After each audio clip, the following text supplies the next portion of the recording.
What's going on, everyone? Thank you for tuning in to Grayson Media Inc. Make sure you like, follow, and subscribe across all platforms. Enjoy the show. Grayson out.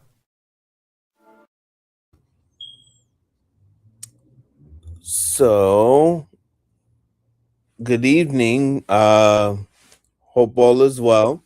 I have my guest here. Welcome, first of all, welcome to Grayson Politics Live, everyone. Tonight we're having our guest here, Mejia, right?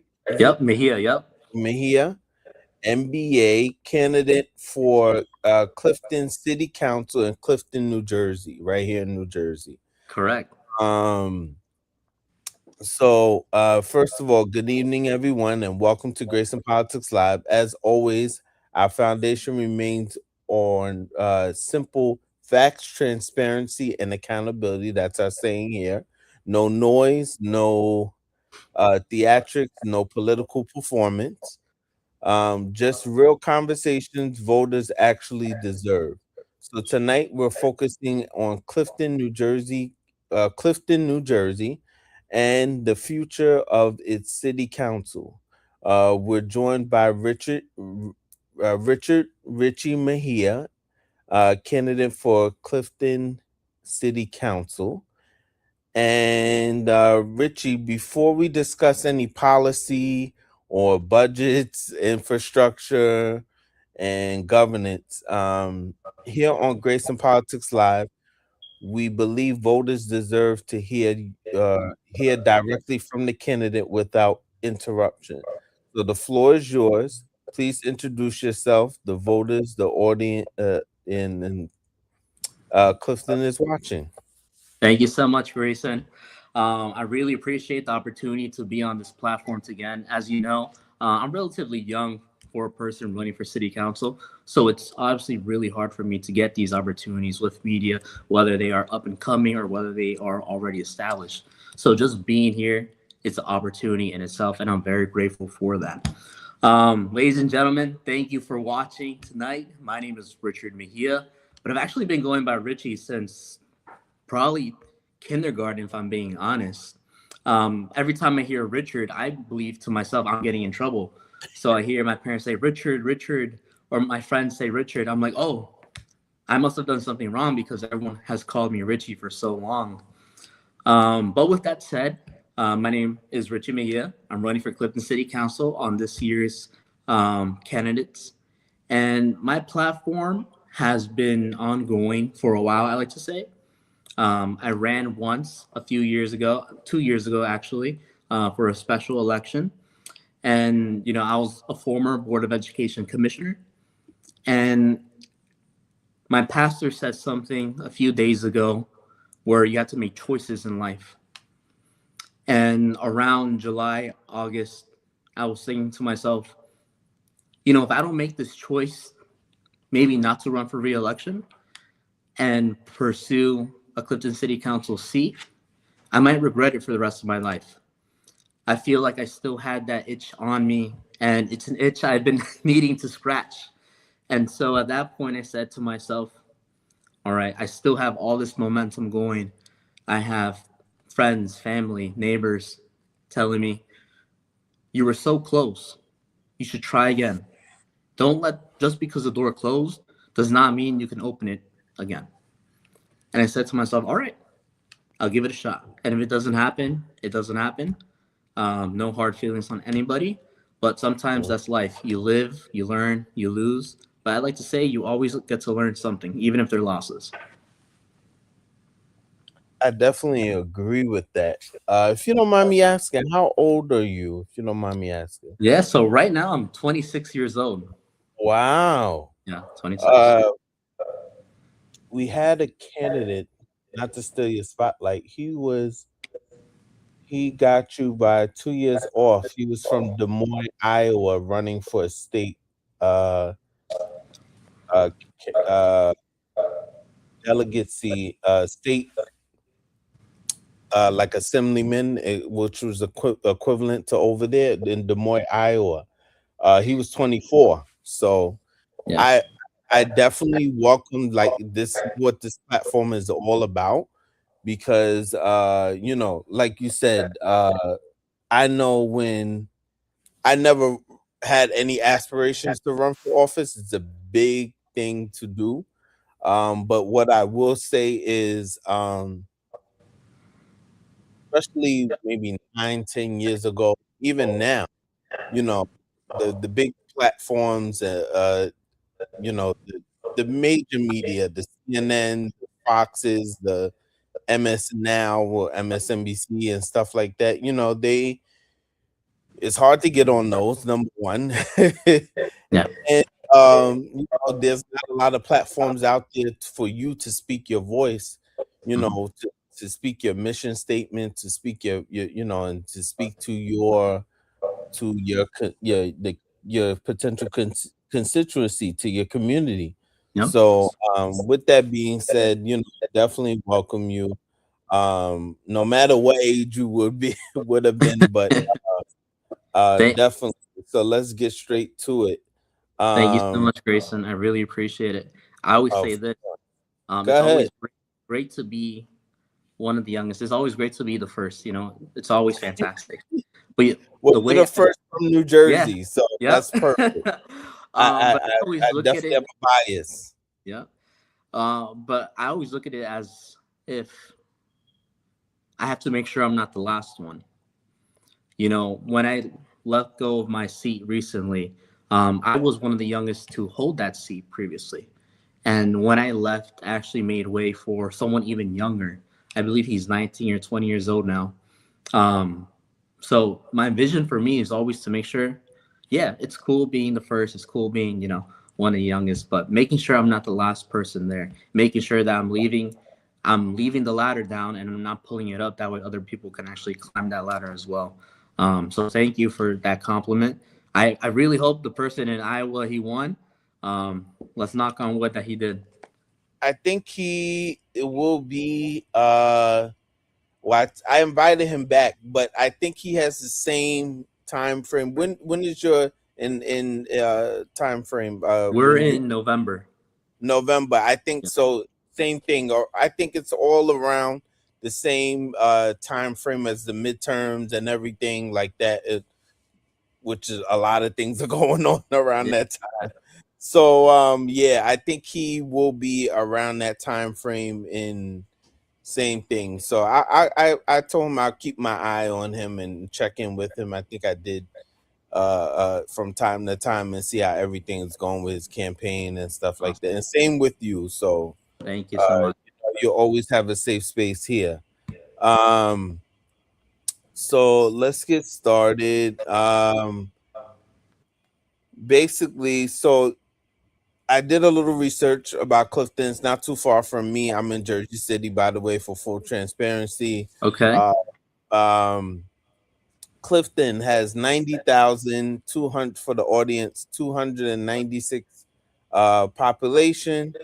Hispanic and Latino is 39.4%. Foreign-born residents is 35.1%. Languages other than English spoken at home is 56.3%. And median household income is 98,237. Poverty rate is 7.9%, and mean commute time is around 28. If you're traveling to the city, to New York, around 28 minutes. And then population density is about 8,000 um, square mile. So I said those things, statistics, just to start with my questioning. Clifton is one of the most diverse cities. How how should that shape governance, particularly in communication, accessibility, and community trust? In terms of diversity, like you were saying, Clifton is actually one of the linguistic, most diverse linguistic cities in the entire country. There are people in our city who speak a variety of languages. But when it comes to how it should shape our city council and government, sometimes you want to feel represented, you want to feel heard, and you want to know that when you are being represented, that there's someone on that dais who actually understands where you are coming from, whether that's through lived experiences, whether that is through research, whether that is actually going around asking questions and being in the neighborhood. You want someone there who's not just representing one specific area of Clifton, for example. I want to make sure, for example, I live in the district called Botany Village. Currently, we have no real person there who actually represents what Botany Village is.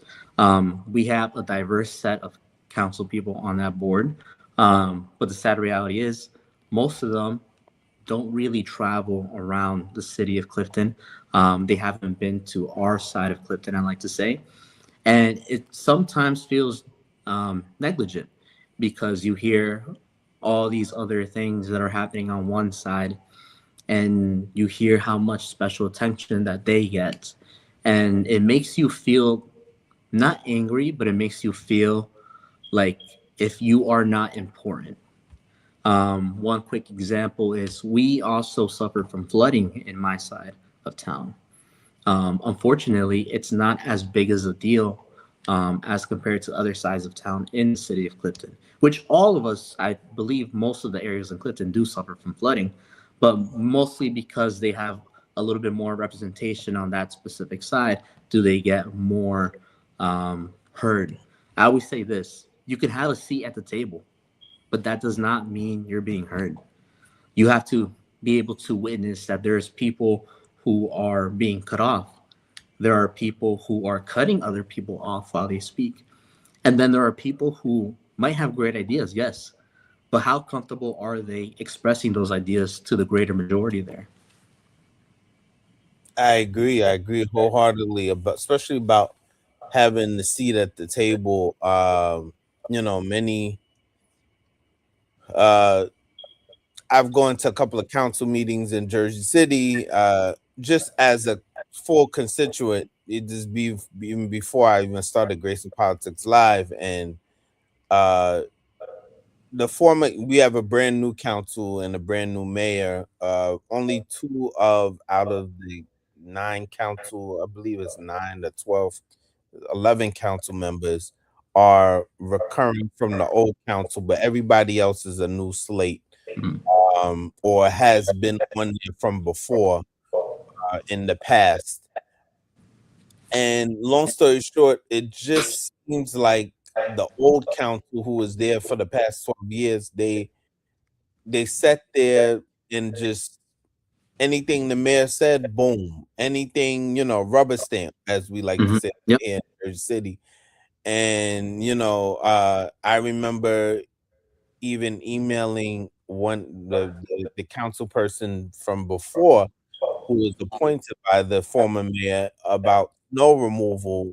This was back when we used to get before we had this last storm. Uh, Back maybe 2020 or 2021, and nothing.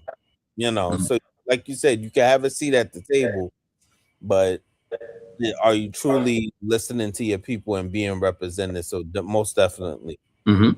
Um, Affordability is an issue everywhere Yeah. across the country, especially over here, in New Jersey. Affordability pressures affect many residents. Where do you see the strain landing hardest, and what role can council realistically play? One of the biggest things when it comes to affordability, particularly within the city of Clifton, is going to be a challenge only because this upcoming year, our city of Clifton is actually getting their reassessments done on properties. So this will actually fluctuate someone's property taxes. You could, let's give a basic example, right? Right now, I'm paying $2,000 in yearly taxes. So you Um, guys, just to cut you off, I'm so sorry. yep, You going through a revow like yep, Jersey City was a couple of yep, years ago? yep. Wow, go ahead. So I'm gonna give just a basic one, nothing like too crazy. Mm-hmm. Let's say right now you're paying $2,000 in property taxes, and then your house for example, gets reassessed. Instead of being worth 20,000, now your house is worth, $60,000. Now you got to pay almost double those taxes, and there are going to be people there who can't afford that. Just this morning, actually saw in Patterson, one of the councilmen was going around helping out his constituents, and basically the constituent's house got reassessed. Right, his house was worth before, I believe, anywhere between like 300,000 and 400,000. It got reassessed for over $1 million. And these are hardworking individuals who, they are not rich. They're not millionaires. They're not billionaires. They are average day workers putting in a hard day's work and coming home and trying their best to feed their families and put a roof over their house. So now they have to pay almost double on taxes. And during the video, the resident and the councilman are basically saying, well, our only option now is either to sell the house or, to fight this reassessment, to question why is my house being assessed for over $1 million. So in terms of affordability, there might be situations like that in Clifton. I 100% believe there are going to be situations like that. And then with that being said, now you have the burden of paying taxes. Right now, our city is actually in a huge deficit. They took money out of some of their trusts to help fill that deficit, but now we have no money left in the trust, and there's still a deficit. Right now, it looks like the only logical way they could solve that is by doing taxes or going to the state, pleading some help. More than likely, what's going to end up happening, they're going to raise taxes. So with that, plus the reassessment, now all of a sudden, now I can't pay for my mortgage. Now I can't pay grocery.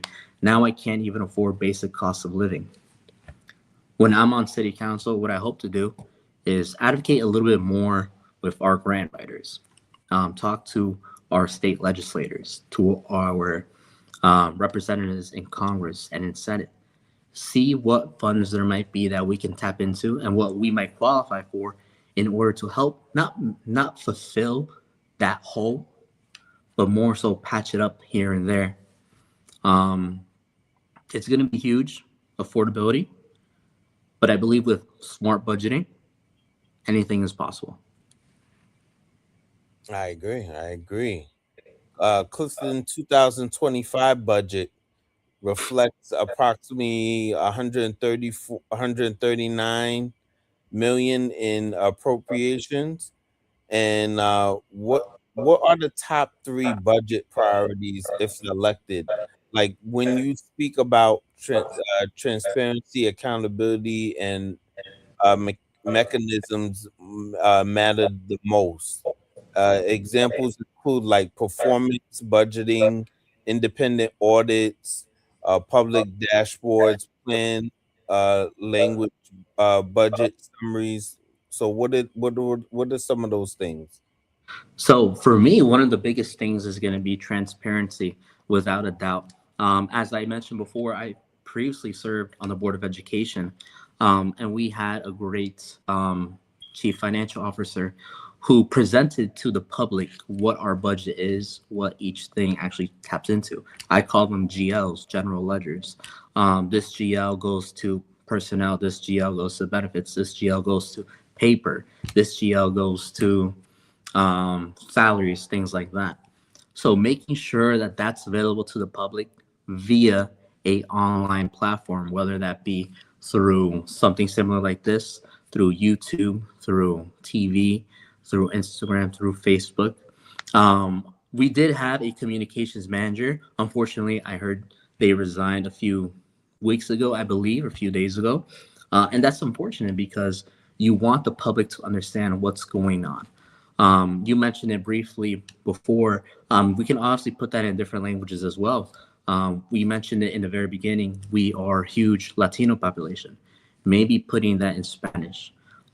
Recently, we've been getting a lot of Ukrainians in Clifton as well. Maybe putting it towards their language. That way they can understand what's actually going on as well. And these are simple budget presentations that can be done. As you know, with all the technology we have now, you can put this onto a Canva presentation, translate it simply, post it on the website. That way, all of our residents have access to the things that we are doing. I agree wholeheartedly. Transparency, that's one of the things that we talk about. That's Yeah. like over my head, you know. So I wholeheartedly agree with that. Especially if you're paying taxes and you're in public office, transparency is very key. You know, with our former generation, and you know, I'm 39, but we're two generations apart, but still I'm not that much older than you. And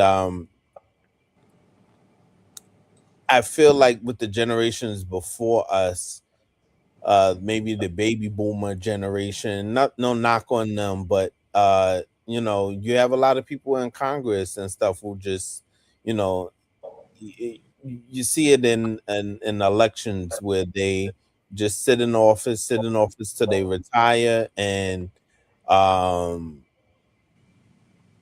there's no transparency, you know. Mhm.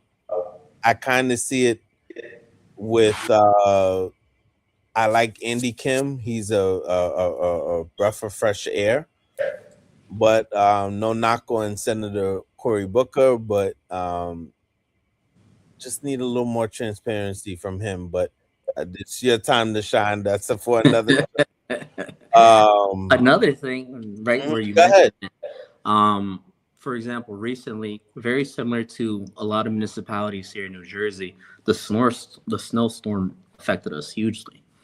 Um, when they were budgeting for that snowstorm, though, for snow plowing removal, they did so with the intent that there would be no snow. As you seen, the trend has been slowly there has been zero to no snow, and if there is, it's very little. So instead, they had a basically like a trust, a little fund that they had to the side just in case they ever needed to use it for some sort of reason. But from what I know, it was budgeted at zero, so they were never going to actually plow. They were never going to put salt. They weren't going to pay for the DPW to come out clean. They weren't going to pay for the overtime. So when you budget things like that at zero, um, it kind of messes everything up because then you have to go into the trust, take that money out, and then use it. And now you have no money left in the trust. So it goes to show that when the budgeting process was happening, Clip that. they should have been asking these questions. What does it mean if we budget 0% for this? What does it mean if a big snowstorm comes in? What are we supposed to do then? They should have been asking these questions during the budgeting process. Unfortunately, they weren't. More so at the time, they were more so worried about saving money. Yes, saving money is good, but I believe saving money shouldn't cause quality of life issues um, to get bigger and bigger. This was a huge quality of life. People couldn't get to work. People were slipping. Um, it was a hazard for school buses. There was kids who couldn't go and cross the street because they were scared they were going to get hit by a car. So all these things, they build up, build up, build up, and slowly but surely, you have residents who come out and say, "Well, why didn't you guys say anything? Why didn't you guys stop this when you guys were planning it a year before?" So it goes to show it's good to ask questions. Yes, it's good to be transparent with the public and show them the things that you're doing, but also be transparent with yourself. Say, well, are we doing the right thing? Ask those questions. That way you can get to the right answers. I agree with that wholeheartedly. You know, our mayor here in Jersey City took office in James Solomon. It took office in the 15th, and the snow came about the next week. And over here in Jersey City, we are in I believe a $200 million. We have a $1.2 billion budget as of last year. But what he found out when he looked over the hood was, well, we're in a $250 million deficit from the previous mayor of 12 years. So there was a lot of the main streets got cleaned and stuff like that, but streets that I live on got neglected. And he has an app for DPW, and I've taken the pictures and stuff like that, and I've talked about it and stuff like that, where DPW can get alerted, but nothing happens. And I think it's more so of a, like you said, a money issue. You project these things or whatever, but then you're robbing Peter to pay Paul for certain things, like necessities. Snow removal is, you can't say, oh, you have to have these rainy day funds, like you said, to in any, because when the state gets hard, and I work in Manhattan, and it's like night and day. When I come up from the path, Manhattan, I mean, they get it, but they don't get it like we do. And it's like when I come up from the path, it's like night and day. And it's like, what couple of inches of 8 inches of snow is in New York is not 8 inches of snow. And the only thing that separates us is a river from Jersey to New York. So when we get hit with the snow, we get hit hard in any municipality. And I definitely agree with you on that. They should not be under projecting these things, especially for the residents who pay. One of I think what New York and New Jersey pay one of the most greater taxes in anything. We should get the best in terms of quality of life in these things. So uh, before we move on, if you want to add to that. Um, no, really, I believe we hit it right where it was supposed to. Mhm. As you know, it's a huge quality of life issue, not just in Clifton, not just in Jersey City, not just in our state, but across the country. We got to be able to budget properly. That way, we we don't burden the taxpayers, but two, we make sure that we don't give up certain quality of life um, comedies or certain quality of life benefits. I agree with that. So question. Um,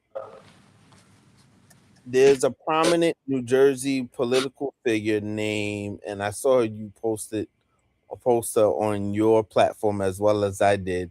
And tell me if I'm saying her name correctly. Excuse me. Me being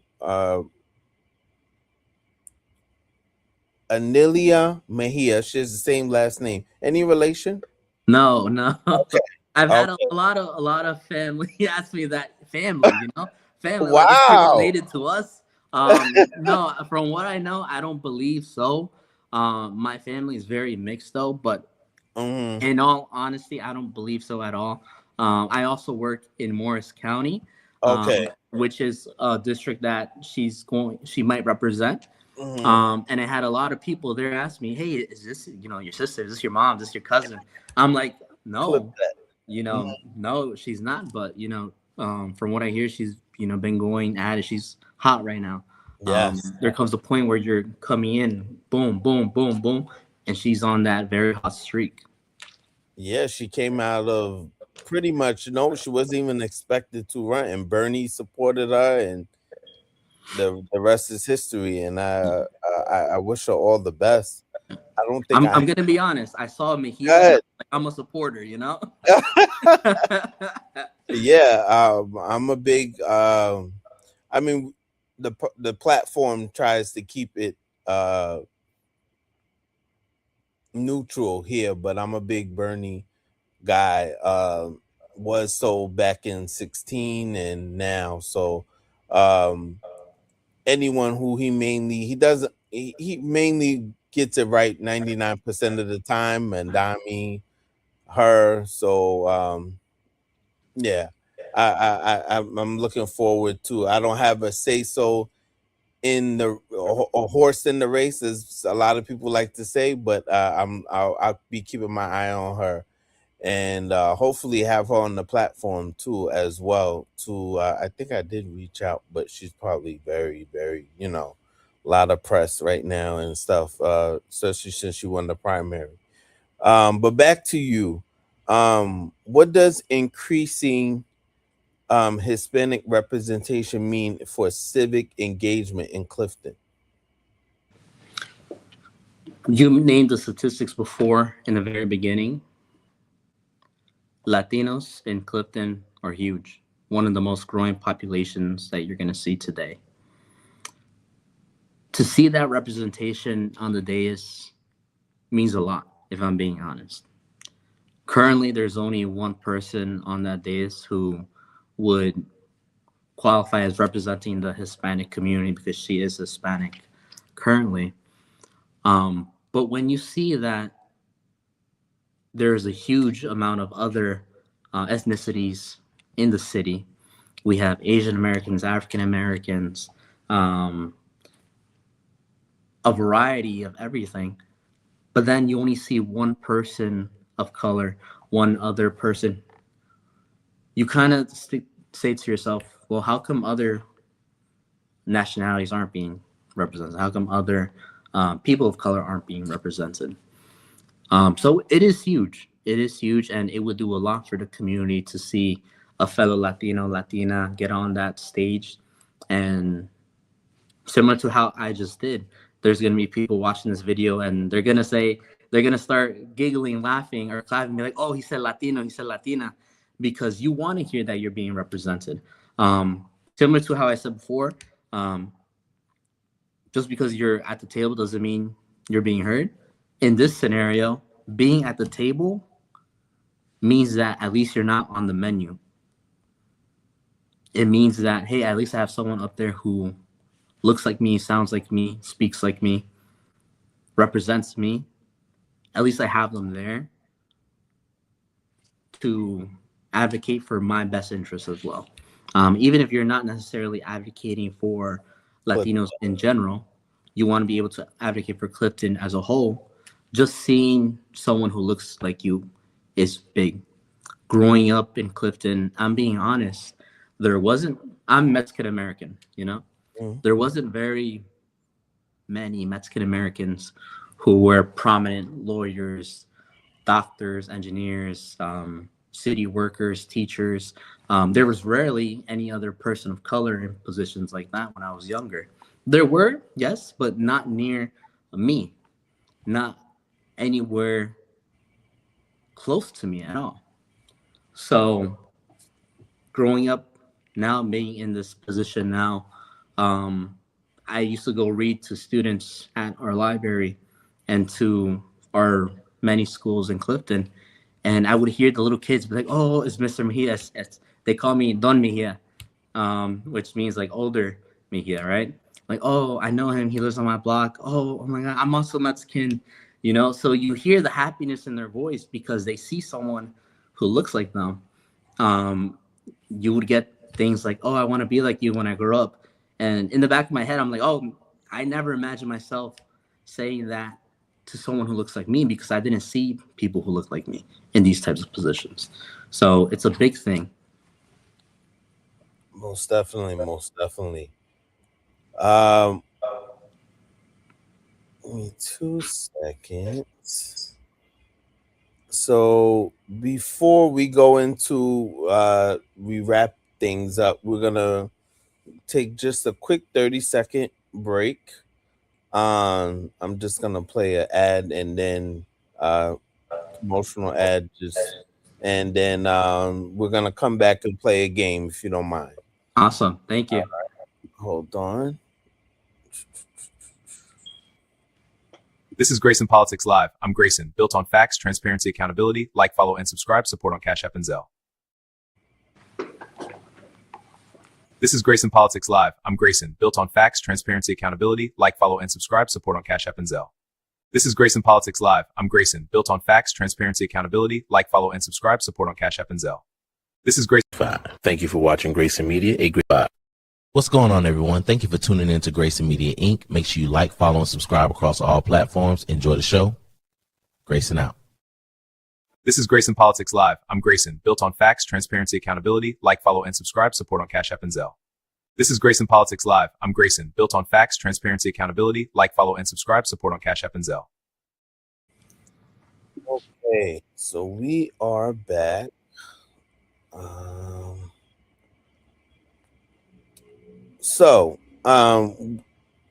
We called this round after we got the hard questions out the way. Yeah. We called this round like a rapid round. Okay. And just before we get into that, I have some assets that I wanted to play and stuff like that. You recently asked me about a prerequisite of questions and stuff like that, but I've seen it. We had issues in Jersey City about it, and I'm talking about ICE. And I saw it in Teaneck, and I'm starting to see it a little more and more in our communities, not just here in Jersey City, but I saw it in Teaneck, a situation in Teaneck where they, basically somewhat harassed a veteran, someone who served this country.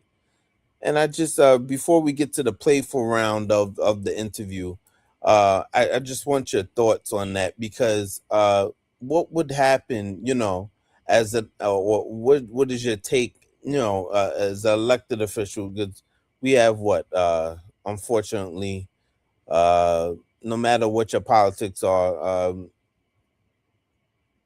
we have 3 more years of this president. Yeah. So, no matter what your politics are, he is going to be here for the next 3 years. And if elected, and if ICE ever, came in your community, how would you handle something like that? I mean, like, what would be the situation? We had a councilman who he I'm sure, I don't know if you saw the video. I think I reposted it or whatever. But I'm gonna make this more about you. How would you handle a situation? And you said, Clifton has a large Hispanic community. If that happened in Clifton, I want to kind of touch the basis of your question. Mm-hmm. As someone who is obviously Hispanic, I went into the city last week. I had the opportunity to go to United Nations for International Women's and Girls Day in STEM. I think I saw that. I brought my social security card with me. I brought my birth certificate with me. And that's something I've never done. But why did I do that? That's the question I asked myself, and some of my friends asked me. The answer is simple. Just because I look the way I look, now I'm a target on someone else's back. Even though I'm a more American born and raised, there's going to be questions on, are you American or are you Hispanic? Are you Mexican? Are you Colombian, Venezuelan? People are even saying Puerto Ricans are illegal, even though Puerto Ricans are citizens of the United States of America. And I bring that up because I believe I brought it out of precaution, but it goes deeper than that. Last year, a few months ago, I like to say, I traveled to Buffalo for a conference, and I'm in my seat talking to my colleagues, and next thing you know, the flight attendants are walking down the aisle. They're like, Richard Mejia. I'm like, why me? Out of every other person who was there, why me? I believe I was one of the only Hispanics on that plane. So I'm like, all right. They're like, oh, we just need to see your boarding pass and your ID. That's it. I was like, okay, here you go. Showed it to them, and that was it. They're like, all right, you're good. But what came to me at that moment was, in a way, fear, in a way. Because prior to that, we had seen things on TV that were happening where they were just randomly asking Americans and residents here in the United States, are you a citizen? So I'm thinking to myself, all right, I don't have my social security on me. I don't have my passport on me. I don't have my birth certificate on me. The only thing I have is my truth. Are they going to believe that I'm American, or are they going to yank me off the plane and, ship me off to the Delaney Hall and then to Texas a few hours after? That's all that was going through my head. Not that I was going to be in Buffalo for the next couple of days at a conference. No, it was more so worrying that, are they going to literally pick me up and drag me off the plane? Relating that to your question, when you see ICE around town walking, there's obviously going to be that fear that you're going to have, not knowing what might happen. As you've seen on TV, it's not just Hispanics who are getting targeted. It is the average day American that is being targeted. And when you think of American, people tend to think of the Caucasian white male, 6 foot tall. When in reality, the average American is a woman. There's more women in the United States, probably between 5'3" and 5'5". That's what the average American looks like in reality. So you already have this preconceived concept of what an American looks like. And now that I'm seeing an Asian American, African American, Latino American, and I'm saying, oh, they don't look American at all, I'll just stop all of them because I can. That shows us as residents that we're not safe. And if I were to get in this position, I know there is nothing really I can do. Nothing really, except try to create policy, except advocate, except go to my legislators and tell them these are the types of things you guys should be doing to help me protect my community. And I'm not just talking about Latinos. I'm talking about Clifton as a whole. Because as I mentioned before, we have a huge Ukrainian population. And before the Latinos came, we had a huge Polish population. And before them, a huge Italian population.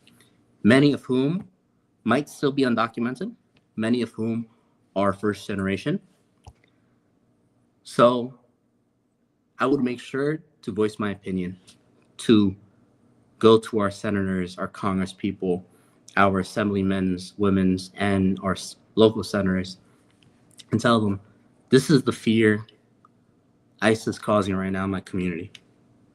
What can we do at the broader level to help negate that? Because at the end of the day, the only thing the city can actually do is create a ordinance, local policy, to say that ICE is not allowed. Yeah, but what's that going to do? It's just an ordinance. It's not really built into law, regulation, and things like that. So at the end of the day, you got to tackle it at the root cause. Obviously, I would go out. I would make it public that, hey, these are the things that we are hearing. These are confirmed sightings that ICE has been on foot driving around in this specific area. Please take precaution. If you don't have to go outside, don't go outside. And if they do interact with you, make sure to be respectful. Know your rights. Ask them if there's anything you did. You're free to record, yes, but never get in someone's face or something that we've learned. And be calm. Sometimes I know it's hard. It's hard when law enforcement comes up to you because you're scared. It is scary for those who are questioning. So try to be as calm as you can.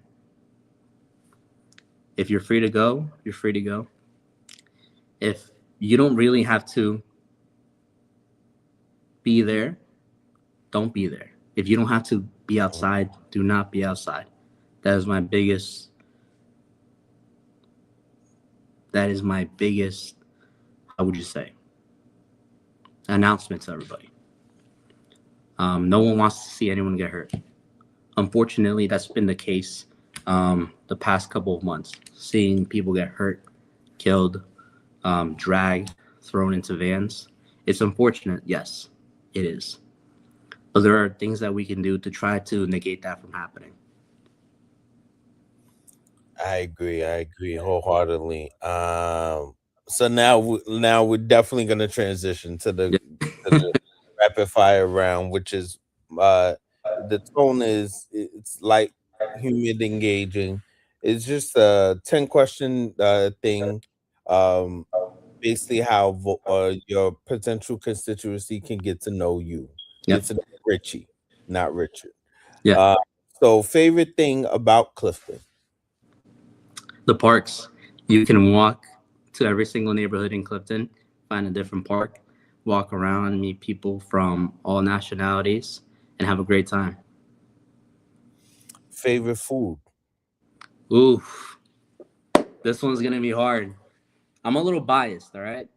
I'm gonna say Mexican food. Primarily from this spot called San Antonio, located in Botany Village. Shout them out. Besides that, second best, I'm gonna have to go with Villa Pizza, located in Lakeview. They have great pizza, great strombolis, pretty much anything you want, they can cook for you there. Salads. That's my second best. And well, you said favorite specifically favorite pizza spot in Clifton. Favorite pizza spot in Clifton. Villa Pizza. I'm gonna have to go with them all the time. They're consistent. They are affordable. They're open at all times up until 3 a.m. I'm not sponsored, by the way. Just want to let you guys know that. No. But if you were to ask me a couple years before, there was this great spot called Four Sons Pizzeria. Unfortunately, they are no longer there. But that was by far the best pizza I've ever had. No diss to New York or to Connecticut. I know they're really big on their pizza, and to Chicago, but I like to say we have the best pizza here in New Jersey. We do. I definitely agree with that. Favorite local small business? So I've been doing a series called Small Business Saturdays, right? And so far, I've just been going out to get food. So when it comes to small business, I am going to say by far, probably it's going to be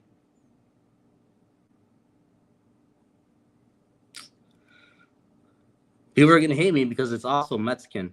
It's called La Fortaleza. Just for full transparency. Yes. Well, I shouldn't be saying this. My ethnicity is I like this internally. I'm a mutt in a sense, or how they consider it a mutt for a dog. But I'm a person of many ethnicities, Haitian, Cuban, and African American. My mother is African American. My father's Haitian and Cuban. So when it comes to Hispanic food, I mean, you guys can't see on the camera. I have a belly from eating a lot of Hispanic food and Haitian food. So most definitely. So if you have any biases towards Mexican food, by all means. But yeah, that's another one of my go-to spots called La Fortaleza. Another great Mexican restaurant located in the heart of Clifton as well, in something we like to call Nash Park. Really great food, and you also have the opportunity to immerse yourself in Mexican culture.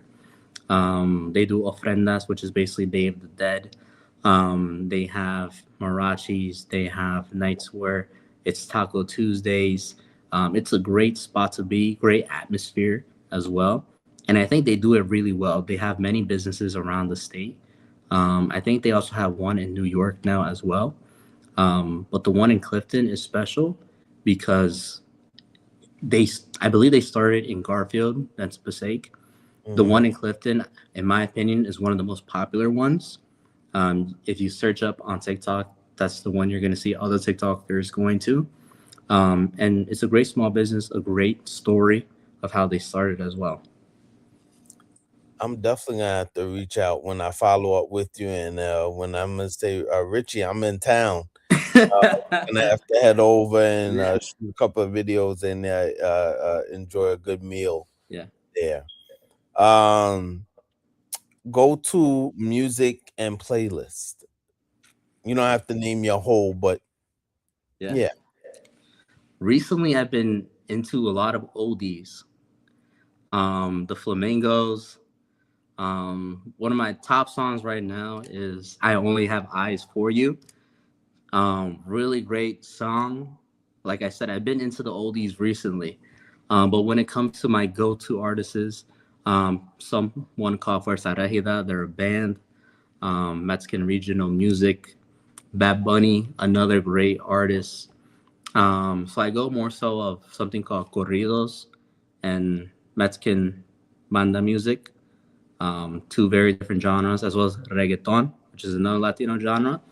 I like the hip hop here and there as well, but something about those oldies, man. Yeah. There's a song called "Something About These Oldies But Goodies." That's another Yeah. great song. I agree. I'm not too much into the rap, but well, today's rap and stuff like that. But I agree with you wholeheartedly. I appreciate that music Yeah. more. A lot of the old. Yeah. Something very interesting a few people don't know about me is that I used to work in media relations for a concert production company. So we used to work with artists such as Polo G, Lil TJ, PNB Rock, other types of artists as well. So, I love all types of music, if I'm being honest. You play me a song in anyone else's native language that is popular, you're going to see me out on the dance floor dancing, pumping my fist, all that. Favorite color? Blue. Navy blue, but it also emerald green, both really great colors, and I believe I look very good in both of them. Got you. Yeah. Early bird or night owl? Oof. I'm both, but I like staying up a little bit later. I feel like I'm more productive at the later time, if I'm being honest. Likewise. One Clifton issue you wish everyone understood? One Clifton issue I wish everyone understood. That it's not all cupcakes and rainbows. Many people perceive Clifton as something completely different from what it is. There are parts of Clifton which are urban. There are parts of Clifton that are under neglect. And then there are parts of Clifton that look like movies, Beverly Hills, nice homes, big yards. So understanding that what they see is not the reality. Got it. Two more. Door knocking or town halls? Door knocking, all the way. A follow-up to that. I've done little canvassing for my union years ago. You really get a much more genuine feedback from the people when you do a lot of canvassing and door knocking. So definitely, most definitely, I can definitely agree with that. Yeah, 100%. Last but not least, 1 year metric voters should grade you on. My ability to connect with people. I like to say I have experienced everything so far, even at a young age. There's a quote that I'm going to quote right now from a mayor. His name is Quentin Law down in Morristown, right? One of the youngest lawyers and one of the youngest mayors in the state. He said recently, don't judge me by my years of experience, but judge me about the experience in my years. Throughout the last couple of years, I've experienced so much greatness. so much downfalls that there's only really one way to go, and that's up. The ability to connect with someone and tell them, I'm not that person that you guys hear about. I'm not the Hispanic, angry Latino you guys keep putting out there. I'm not the person who's going to come in, raise your taxes. I'm not all this that you're hearing. This is me. This is my genuine self. Let's sit down, have a cup of coffee, and let's talk about it.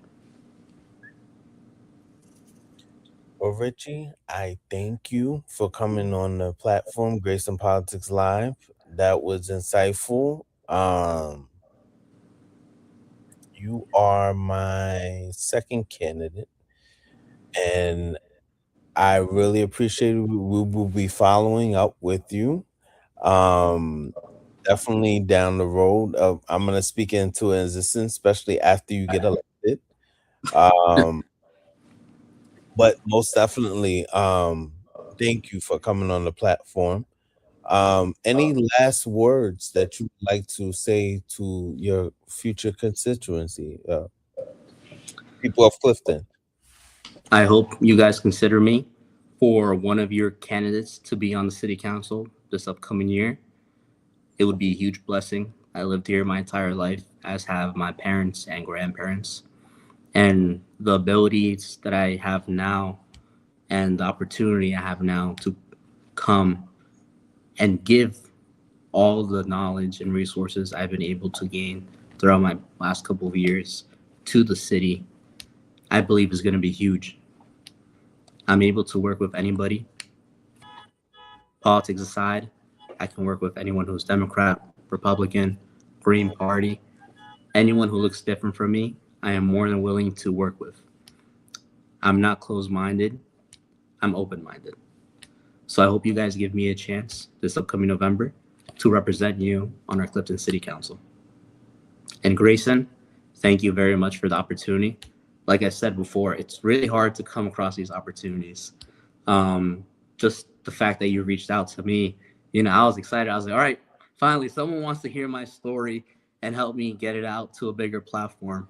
So thank you so much. I really appreciate it. And like you said, I hope to be here again next year, maybe talking a little bit more of our election win. So if it does happen, si Dios quiera, as I always say, I hope to be here again next year. Yes, most definitely will happen. Thank you everyone for joining us. You have a great night. And that's it. We appreciate you for joining, Richie. We appreciate you joining us. We'll keep in contact and along the way on this journey. And thank you. You have a great night. Thank you. You as well. Let's see here. Fine. Thank you for watching Grayson Media, a Grayson Media Inc. production. We'll see you on the next show. Make sure you like, subscribe, and follow. Grayson out.